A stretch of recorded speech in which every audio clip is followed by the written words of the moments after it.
Halo guys semuanya, dimanapun kalian berada, apa kabar? Saya rasa semuanya fantastik, semuanya sehat. Oke, di kesempatan kali ini saya akan membahas tentang sumber daya alam dan juga permasalahan pengelolaan sumber daya alam itu sendiri. Oke, sebelum saya akan membahas tentang sedikit pengertian sumber daya alam serta permasalahan sumber daya alam, izinkan saya memperkenalkan diri saya. Nama saya Markus Stewart Balamau, NPM 0101200027, Program Studi Pendidikan Bahasa Inggris, Fakultas Keguruan dan Ilmu Pendidikan, Universitas Pasifik Pulau Morotai. Mungkin kalian sudah mengetahui apa sih itu sumber daya alam. Berdasarkan sifatnya, sumber daya alam itu dibagi atas berapa sih? Oke, banyak orang bisa mendefinisikan masing-masing pendapatnya tentang apa itu sumber daya alam. Di sini saya mengutip dari kompas.com. Sumber daya alam adalah segala sesuatu yang ada di bumi yang digunakan atau yang dimanfaatkan untuk melanjutkan kelangsungan hidup manusia. Berdasarkan sifatnya, sumber daya alam dibagi atas dua, yaitu sumber daya alam yang dapat diperbarui dan sumber daya alam yang tidak dapat diperbarui. Sumber daya alam yang dapat diperbarui yaitu sumber daya alam yang dapat pulih kembali, dan ini beberapa contohnya. Dan yang kedua, sumber daya alam yang tidak dapat diperbarui atau sumber daya alam yang tidak dapat pulih kembali, dan juga sumber daya alam yang akan habis jika digunakan terus-menerus dalam jangka waktu tertentu. Ini beberapa contohnya. Baik, sekarang kita akan masuk pada materi yang berikutnya, yaitu permasalahan pengelolaan sumber daya alam yang terjadi di Kabupaten Pulau Morotai. Saya mengambil contoh pembangunan sumber daya alam yang dikelola di Pulau Morotai, yaitu reklamasi pada Kota Daroba, yaitu reklamasi yang sekarang sudah dibuat Taman Kota Morotai.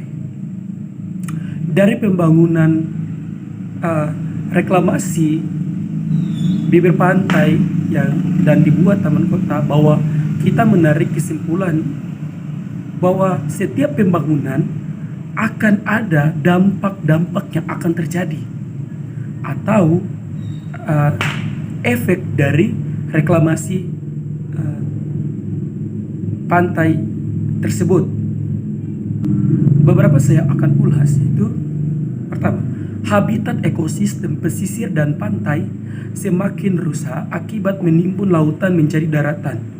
Nah, ini ketika kita melanjutkan pembangunan dan memakan mungkin beberapa ratus meter dari bibir pantai ke arah laut, mungkin banyak habitat atau spesies-spesies biota laut yang akan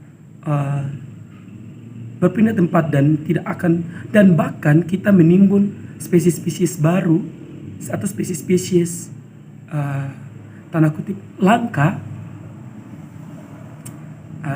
yang terdapat di sekitaran area reklamasi. Yang kedua, penurunan kualitas air laut ketika atau akibat pembangunan reklamasi pantai yang seiring terus dilakukan. Rusaknya terumbu karang dan rumput laut. Baik, sini kita akan melihat rusaknya terumbu karang dan rumput laut. Saya mengutip dari sebuah penelitian yang dilakukan oleh salah satu alumnus Universitas Pasifik, Fakultas Perikanan dan Ilmu Kelautan, dari hasil saudara Valdo Paraiso, yaitu hubungan hubungan laju sedimentasi dengan terumbu karang di area reklamasi Kota Daruba.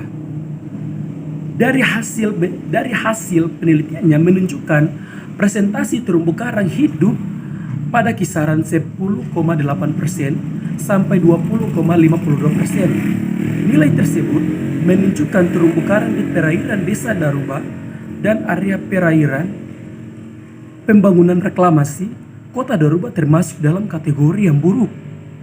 Sedangkan hasil analisis regresi menunjukkan bahwa ada hubungan saling mempengaruhi antara laju sedimentasi dengan presentasi tutupan karang di perairan reklamasi Kota Daruba.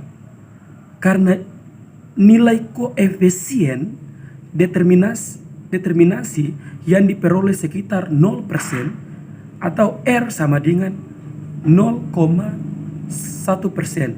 Artinya 99,9% dipengaruhi oleh faktor lain.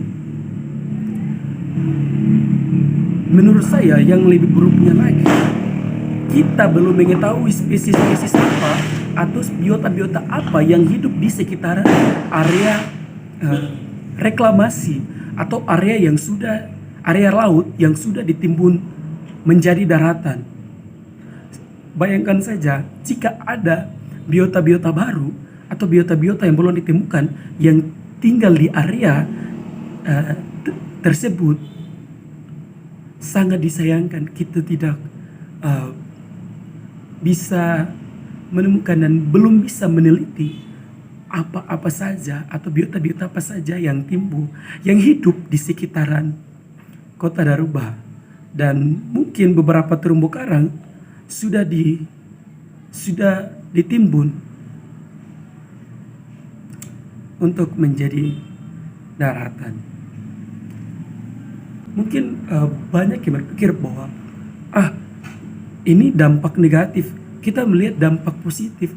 Memang banyak dampak positif yang jika dilakukan reklamasi pantai. Salah satunya seperti yang gambar di samping ini, ya.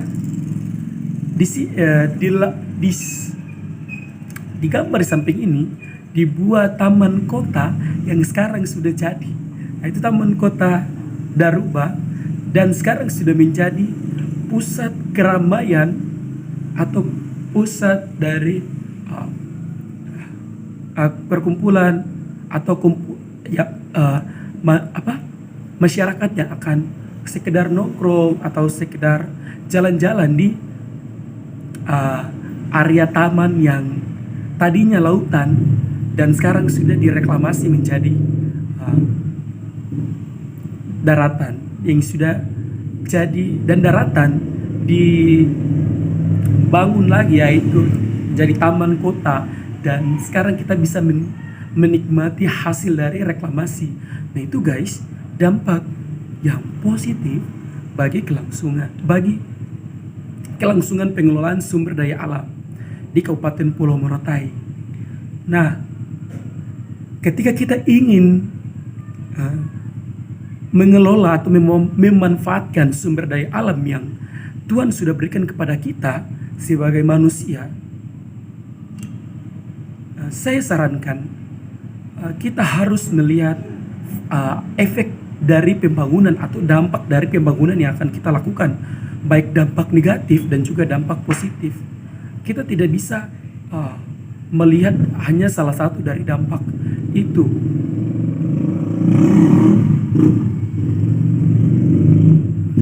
Baik, selama pembangunan itu baik dan juga dampak bagi lingkungan hidup baik, oke, kita melanjutkan pembangunan tersebut. Ya, masih banyak lagi dampak-dampak dari permasalahan pengelolaan sumber daya alam yang terjadi dan akan terjadi jika pembangunan itu terus dan akan dilanjutkan. Mungkin ini video singkat atau penjelasan singkat mengenai permasalahan pengelolaan sumber daya alam.